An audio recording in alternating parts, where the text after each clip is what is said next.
Yeah, this shit just flew. Unlocked the site, it flew immediately. Like, all of it gone. What'd you do, numbers-wise? Say 6 figures. And how long? 10 minutes? 5 minutes? No, it was like 3. Come on, bro. Come on. So everybody wants to know, how the f do you make $1 million off a clothing brand? My dog, what up, bro? What's good, bro? Here today with my boy Aston, aka Silk, man. And look, we've known each other a little over a year. Things weren't always like this, man. We're both in the clothing brand game. When he first came to me, the sales weren't really coming in. But hey, I saw the potential in him from the go. He had that hunger, he had that grit, he had that identity where it's like he was destined for success. And so we went from barely being able to sell to stuff like this, all within a year span. I'm Aston, owner of UNDS Online. Some know me as Silk, some know me as Trimothy on TikTok, whatever you want to call it. Today we're outside my warehouse fulfillment center and gonna be telling a brief kind of backstory of how I built my brand from literally nothing to we're about to hit 7 figures this month. So Come on now. let's get in there and get down to it.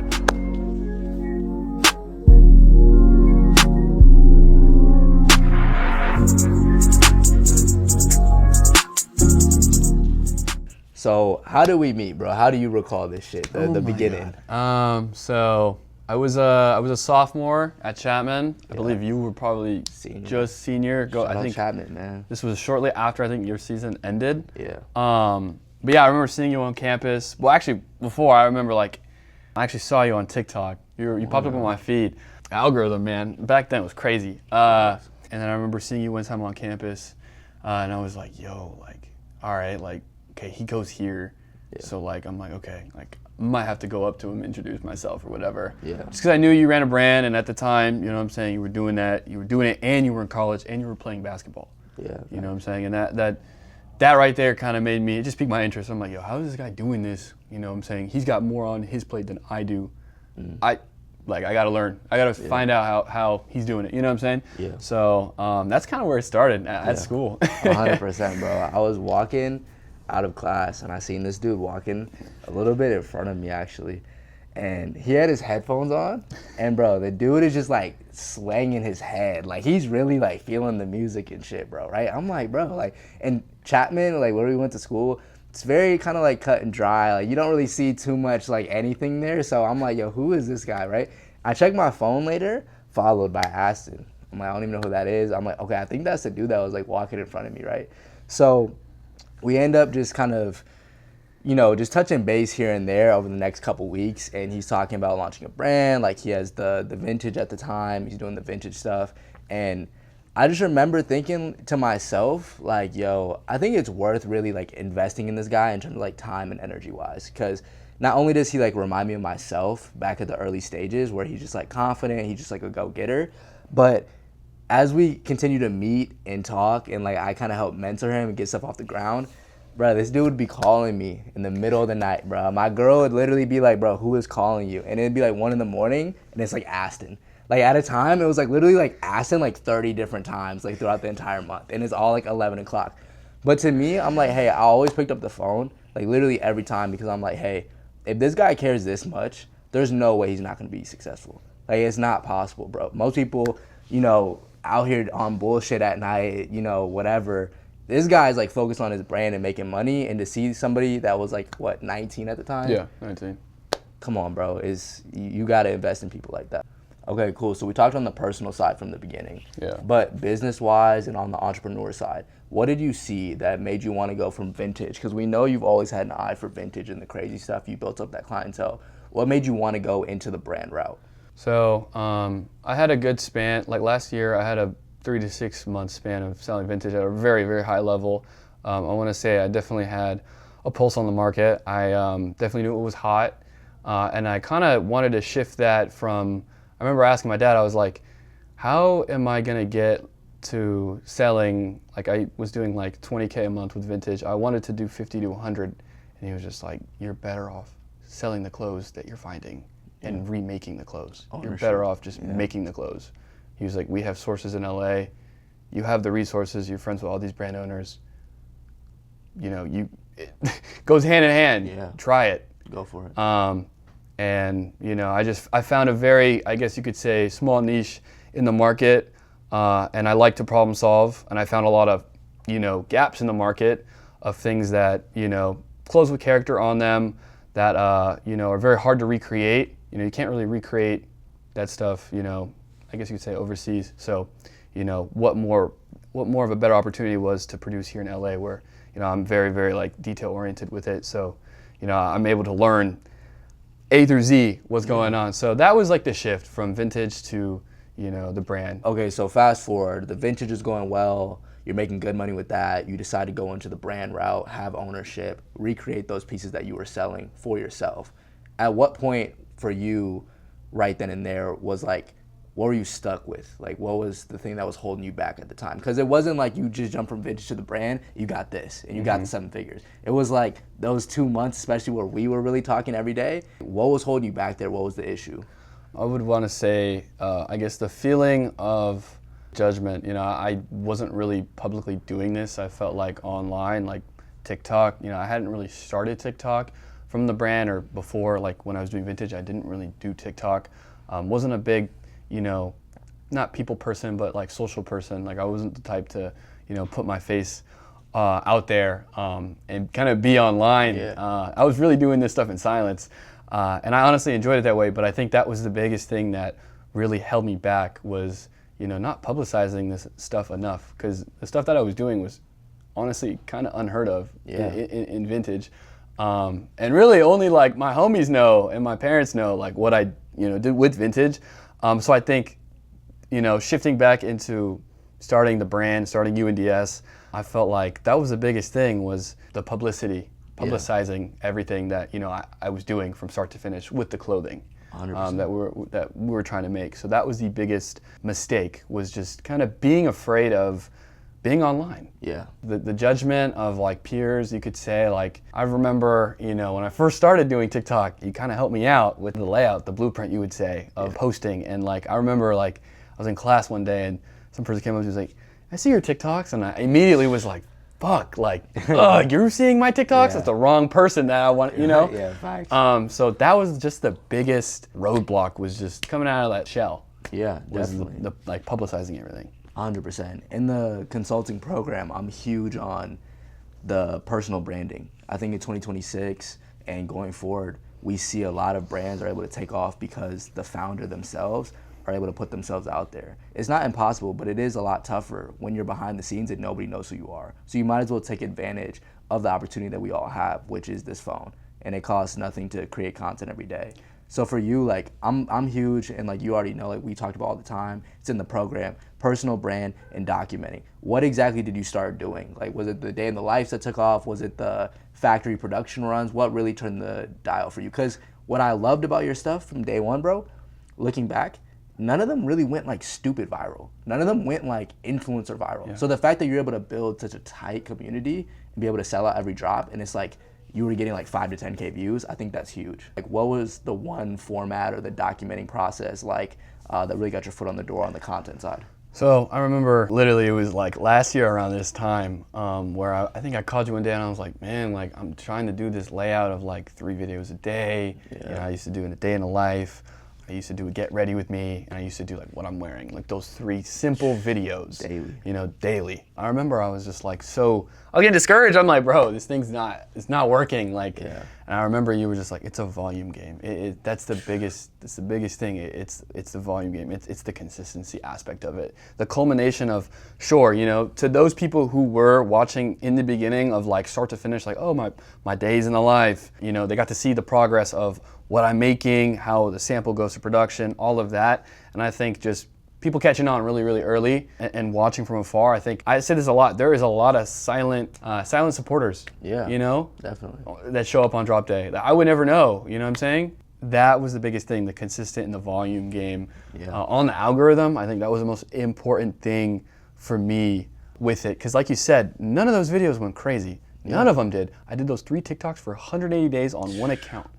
And not one did more than 10,000. I remember finally on that, like 100, it was like 180, 185. I posted a video about the striped pants that I came out with. And I kid you not, that thing did all the views of all 180 videos in less than 24 hours. And it really changed everything. So the consistency part and showing up every day, that was like, that's the biggest thing. Like I could say that I really kind of shifted my momentum, the projection of the brand. 100%. And we talked about that all the time. It's also in the program. Content is like lottery tickets, bro. You don't know what's gonna hit. And hey, if somebody told you if you had to post 500 times and the 501st one is gonna blow up, like, would you do it? Most people, they say they would, they wouldn't. But like, he showed up every day, 1,000 views, 2,000 views, 3,000 views, and they would max out around like 5 to 10K. But it didn't matter because if you looked at the comments, the people were just so infatuated and involved in the brand and what he was doing, what he was making. And I think the biggest turning point, I mean, there's multiple. The Hickory pants, we'll get into that in a second. But what was it like for that first drop? I think it was the washed tees that you had like the first sellout. Yeah. And that was about 2 months after we started working together. Yeah, it was 2 months. What was that like, seeing everything come to fruition where it's like, hey, I've been posting, I know I'm making progress, but we're in a business game. If I'm not making money, I don't really know if I'm making progress or not. So what was it like seeing like, holy shit, like I sold out? Yeah, I remember just doing the rollout of those t-shirts. It was when, I guess, ERD came out with they've been doing their logo tees, but the silhouette I really liked of the thin, wider neck collar and tee, like boxy crop t-shirt. I remember no one really had done that besides them. And I remember I post every day about it, like either I wore it in a fit vid, I wore it in a day in the life. It was some type of indirect marketing. I'd always get comments like, yo, this shirt's too wide, bro. Like, the neck's too wide. Neck's too wide. It's crazy. Like, what are you doing? And I just remember the day before the drop, I was like, okay, like, I don't know how this is gonna go. And I took a big bet on myself in terms of units. I put everything I had in terms of like the following drops, like all the money that I had, I just put into the t-shirt drop and sold out. Ooh, there we go. Yeah, that keeps going. But yeah, I did like, it was like 50K in like 3-4 minutes. Bro, Yeah, you're 19 or you're 20 when you dropped. What are the emotions that you have when you make $50,000 I remember in a single, like a 10-minute span? Like, that's yeah, nuts. I just remember it was just, it's honestly unexplainable, but it's crazy. I enjoyed it for literally maybe 5 minutes, and I was like, hey, cool. Like, how do I get 200? Like, how do I get 200K? Come on, bro. It's the mindset. It's not even about the negative terms that people throw around with business people about being greedy or being whatever. It's just like, that's the mindset that gets you to the next level. Yeah. 5 minutes, like everything changed. Like, in a way, his whole life changed from that 5 minutes. And he immediately was like, what's next? Like, we gotta double it. And that's the exact thing that we're trying to build here with brands. Bro, we're not doing drop shipping. Like, we're not doing like one hit wonder, like meme coin stuff. You want to be around not just this year, but next year and like a decade from now. Yeah. Whether you want to sell it at the end of the day, whether you want to keep it and turn it into a family business, that's the goal, bro, longevity. So you did that, and then you were immediately like, what's next? You just hop right back into some production. Yeah, What? exactly. We literally rolled all that money that we made. I was so like happy. I had a reaction video of it because I was just like blown I remember away. that shit, bro. Yeah, I was just blown away. I had a reaction video of that, and it's just like, God, this is crazy. I was like, oh my God, like, okay, this is great. How do I get to 100? And then I remember all my friends around me was like, you just made $50,000. You just made what your professor probably makes per whatever. Yeah. Like, you're good. You're fine. You don't need it. Your baby steps. Yeah. And I remember I was on the phone with my dad, and he was just like, yeah, that's just wild. He was, he was just like, so what's next? What's next for you? And yeah, that was all that really came to mind. Really, just what's next? Definitely. So that was where stuff really changed, like initially. Yeah. Then fast forward, like another month or two, you got your biggest creation in the works. Yeah. You got your most controversial piece. You got, these are too expensive. Why are they whatever? Yeah. And it's the Hickory stripe pants. We'll throw a picture of them on the video. And bro, I remember some of my homies, like, oh bro, you know that guy Aston, like, you know this stuff. I'm like, yeah, that's my guy, that's my dog. Bro, the pants like $400, like what the fuck, like he's tripping. I'm like, well, I mean, y'all buying ERD, y'all buying Pally, like y'all buying all these other brands, like what's the difference? Oh, I don't really know. So it was very like, even just for me, like not even obviously having any equity in your brand, but like people are coming to me like, bro, the pants. Like some people love them, some people are like, oh bro, they're too expensive. For you, what was your mindset on the pricing? And then also too, that was the one that really blew everything open. So what was that like? Well, I think the buildup was honestly crazy. I remember I think I advertised them for like 3 weeks. Yeah, it was 3 weeks. I remember I first put them out. Well, I guess I could say a little bit of the story. So how we found the material for the pants, basically met this guy at Rose Bowl. He said he had like old fabric in a vault in LA, and literally, I kid you not, called them the next day. It was Sunday, because Rose Bowl was Sunday. Monday, showed up like 9 a.m., went into his vault, got this material, tried it, took it to the wash house, tested it, boom, perfect. Pant looked crazy. And I was just like, man, these are gonna be the ones for sure. Like this is something that we have, like this is gold, because the material, you know, the history on the material. So that's a little backstory of the item. You know, that 3-week rollout, what it looked like, I mean, it was just the same thing, same blueprint. Get ready with me, what I'm wearing, and it was just so, I remember I was like driving from LA to OC to go to my class. I was wearing them, and I was like, what is really gonna move the needle of this price? Yeah. Because this price is, even I thought, was steep. Like, it was steep. You know what I'm saying? $400 pants, I think it was my 4th or 5th drop. Yeah, bro. Like, the price went up, like doubled. You know what I'm saying? Price doubled on the item or whatever. So it was scary for me. But I just had a good feeling of, it's gonna work out. Yeah. You know? And I remember, like I said, I was driving, and I was like, wait, I should just talk about the material. Because that right there alone, I don't really know what that's gonna do, but that could justify it for some people. Yeah.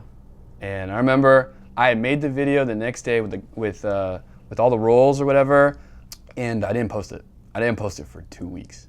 Oh, you sat on the video? I sat on the video for 2 weeks. Why?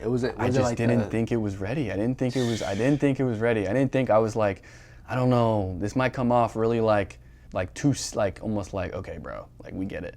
Yeah. And so I remember I was on my way. This was Friday. This was Wednesday. We dropped on the Saturday. I dropped that video like 3 days before the item dropped. I was on my way to the photo shoot for the drop. Yeah. And I posted it. I remember I was stuck in traffic. I was late to my own shoot. And I checked my phone after the shoot. Shit had like 50K views.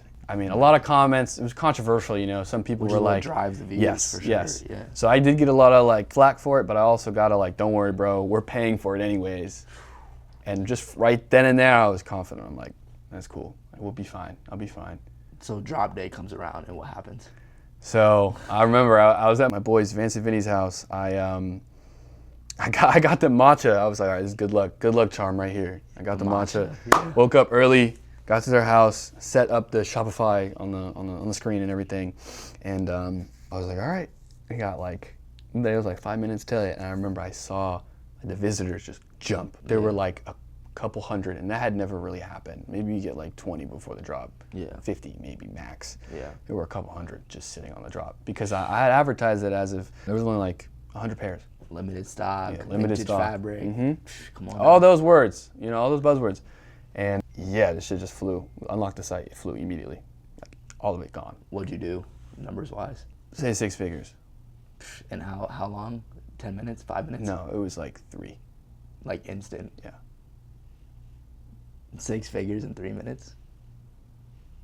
Come on, bro. Come on, bro. So yeah, to those people that bought that first drop, that was the craziest 3 minutes ever. There were so many emotions. You had to sit back and like really just try to process what just happened though. It's all on video. I have this shit recorded. Yeah, I remember seeing the video, bro. I remember seeing that shit. I'm like, he did it again. Yeah. I was running around their house. I was like, yo, bro, I just did what everyone said that I couldn't do. There was so many people that were like, yo. People were trashing the price, yes, bro. They were 100%. trashing the price. Someone came up to me at the gym the same week was like, yo, I want to buy your pants. I know you from TikTok. And I'm like, that's cool. And he was like, but they're so expensive. I'm like, damn, okay. Like, you're at Equinox and you're saying they're expensive. Yeah. Like, fuck, maybe they are expensive. Yeah. But we gotta talk about who that is, honestly. Off the camera, I might know who that is, to be honest, but either way. But yeah, that feeling, it was just surreal, and it was just cool. Like from that point on, I knew, I was like, I can sell literally anything for any price. You knew you were that guy. That was like the turning point. It's just it was just the confidence. That really got me into the, okay, cool. Like I have my kind of like, I don't know, I had that influence, I had that leash. Yeah. I think we kind of talked about that earlier, about having the influence, and I realized, I'm like, okay, cool, I really do have that type of influence on people, you know, for a drop to sell in 3 minutes at the average cost of $400 of the item, like, no one's doing it in this economy currently. Yeah. But do you see where this goes? We talked originally when I first met him. What did I say? There's that confidence, there's that swagger. And I'm like, this dude didn't even have a brand yet, didn't even have anything. Like, you were coming to me for help, and he still had the swagger. I could just tell, like, in his walk and just, like, how hungry he was to, like, find information, calling me at midnight and shit, like, for a month straight. And that just told me right there, like, hey, he's destined for it. 6 months later, 6 figures in 3 minutes.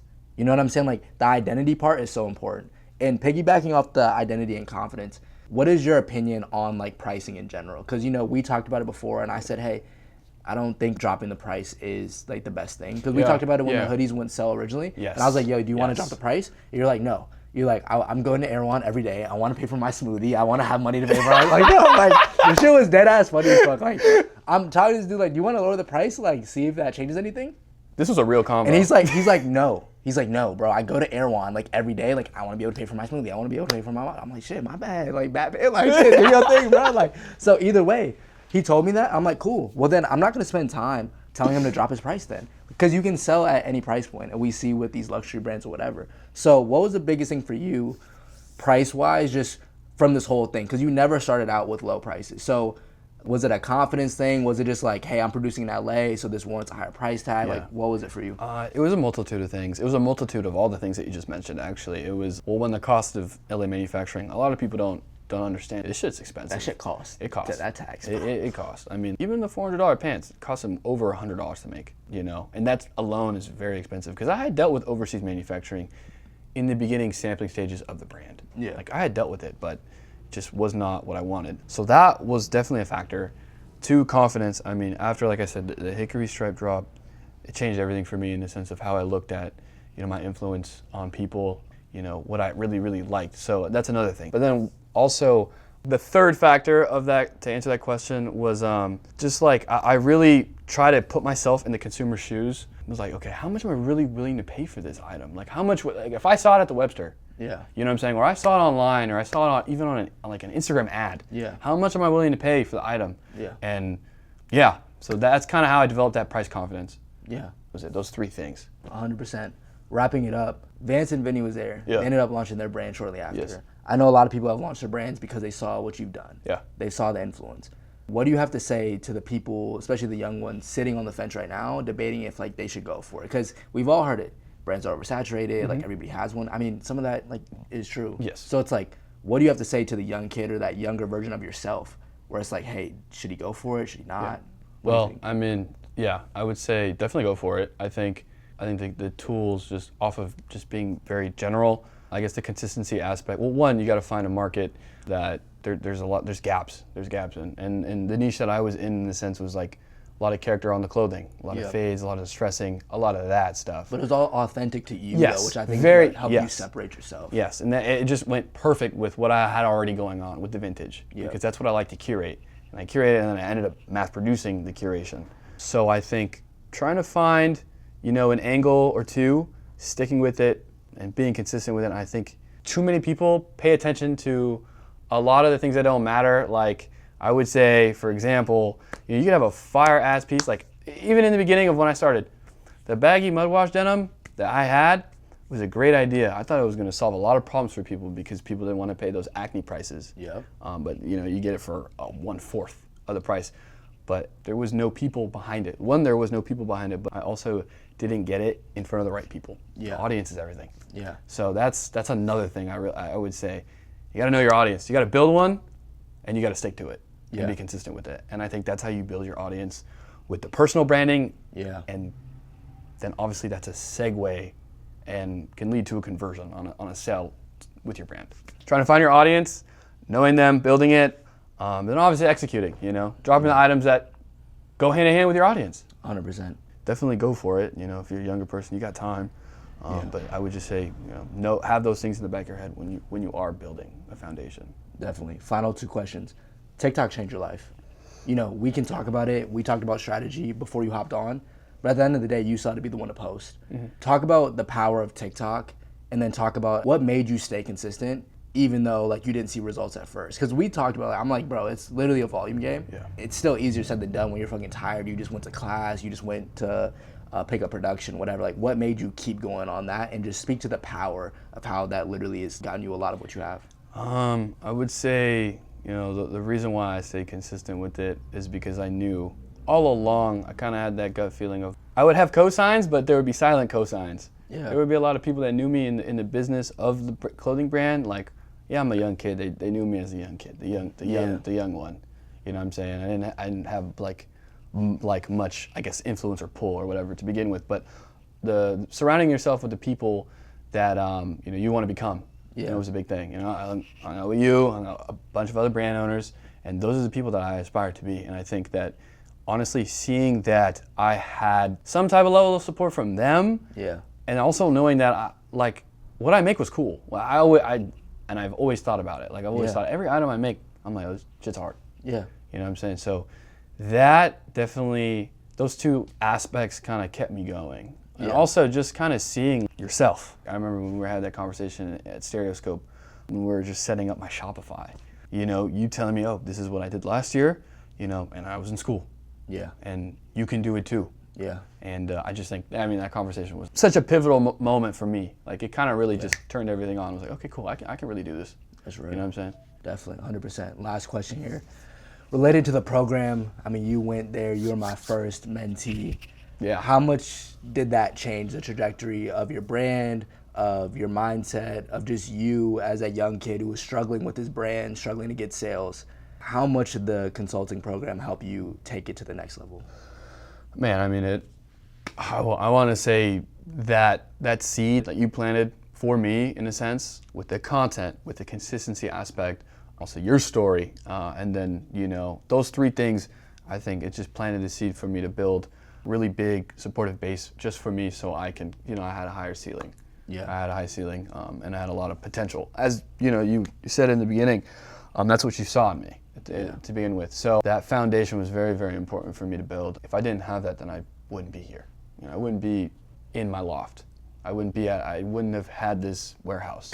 Yeah. I wouldn't definitely have the car that I just recently got. I wouldn't have the many other things that I guess a lot of people really, really care about. Yeah. I wouldn't have reached those milestones. I'll call them milestones. I wouldn't have had that. So that foundation that you built basically for me, you kind of handed it to me. In the sense of, I love you, bro. you kind of handed me the blueprint, and with the content, just showing up every day. I think just taking after what you did with your stuff and seeing that and trying to model that to my liking. Yeah. Was everything. You ran with it. Yeah. But most importantly, you did the work. Knowledge is everywhere. I talk about that all the time. Knowledge is everywhere. Having the help of somebody able to implement it with you, I think, is the key. Like, nobody can tell you anything that isn't already known on YouTube, on Google, on AI. But it's like having somebody being able to walk you through hand in hand, I think, is what makes a difference. So you would say for other people, it's definitely worth having that mentor. Yeah. No, 100%. I think it's completely. If there was something I could have signed up for, earlier, I would have signed up for it. That's what I needed. I feel like oftentimes you need someone to almost have some type of guidance. In your life, and especially with this stuff. There's a lot of moving pieces in a brand, bro. There's a lot of people that don't even talk. I'm still learning to this day. We all are, bro. Shit. So I would say 100%. Definitely. Very, very worth it. Definitely. And everything comes full circle to the last question. 7 figures at 20 years old, while in college. He's actually smart too. He's not on no bullshit. He's an accounting major. He's smart. Because I asked him, I'm like, bro, you're not going to drop out like I did? He's like, nah, bro, I got to finish for my family. I'm like, see, that's why I respect you.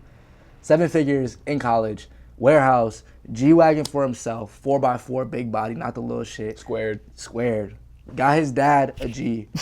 And the material shit is cool. But what does it mean to get the material stuff, but also just to be able to see how proud your family is and just other young brand owners and people looking up to you now? Mm-hmm. What does that feel like? Especially you did that shit in 365 days. Yeah. Well, I'll say the material things are very temporary. It's a temporary feeling, first of all. It's great to have it, but then you I don't know. I feel like it's that entrepreneur side of me is always wanting more. Yeah. Not everything being enough for me in a sense. But what I will say is, it's very important that I'm able to, I kind of shifted that You know, like I bought my dad a car before I bought myself one. I thought it was only right. You know That's what I'm saying? real Because he was able to, he believed in me, whether I wanted to play basketball in college or try to play basketball in college to starting a brand. You know what I'm saying? He was there start to finish. Same thing amongst my entire family. I think now for me, it's just giving back to them. And I think that also, you know, on the topic of giving back, you know, I realize that there are a lot of younger kids that want to have this lifestyle, want to achieve the same things, want to have the same things. And I honestly now I'm kind of starting to lean my way into, instead of, I feel like I used to carry myself a certain way of like, oh yeah, I got this, I got that, you know, more so of like, okay, you know, trying to be that role model online almost, to be like, okay, boom, like I'm always on, I don't know what brand owner goes on TikTok live every night to talk to people, to give them almost like, I guess you can say free advice, or at least advice that I had on my journey. Yeah.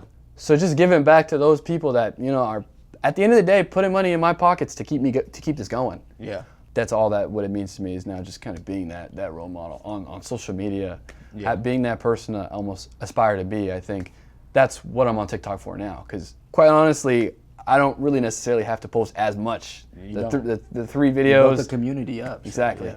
So obviously would love to expand on it, and that's why I continue to do it. Yeah. But at the end of the day, like we built a strong community, you know, enough to, I can sell a dropout with the membership that I have. Yeah. You know, so I just think that having a lot of people behind me, like a very strong community, and a community of where people look up to me, I think that's really kind of all that matters to me now. Like the money and the accolades and the achievements, you know, those feelings are very temporary, but I think the feeling of having people behind me that look up to me is like honestly a forever feeling. I think that's going to keep me going. You know, it's going to keep paying the it brand forward going. and inspiring the next generation. Yeah. Definitely. 100%. Very quickly, what's next for you and what's next for UNDS? What do you want at the end of the day? Yeah, so well this year, plan to be in a couple department stores. The Webster, kind of already, I'm working out something with them. Webster pop-up soon, very soon, in a couple months I want to say. We're still in the planning phases, but yeah, we'll be in the Webster. That's the plan this year. I'm trying to get the brand into Departamento, Maxfield, and then a bunch of other stores overseas in Japan. I think that's like the biggest deal, just to expand. Fire. But yeah, that's honestly what's next for UNDS. Yeah, that's pretty much it. Definitely. That's it, yeah. My dog. All love, bro. Perfect. Cut.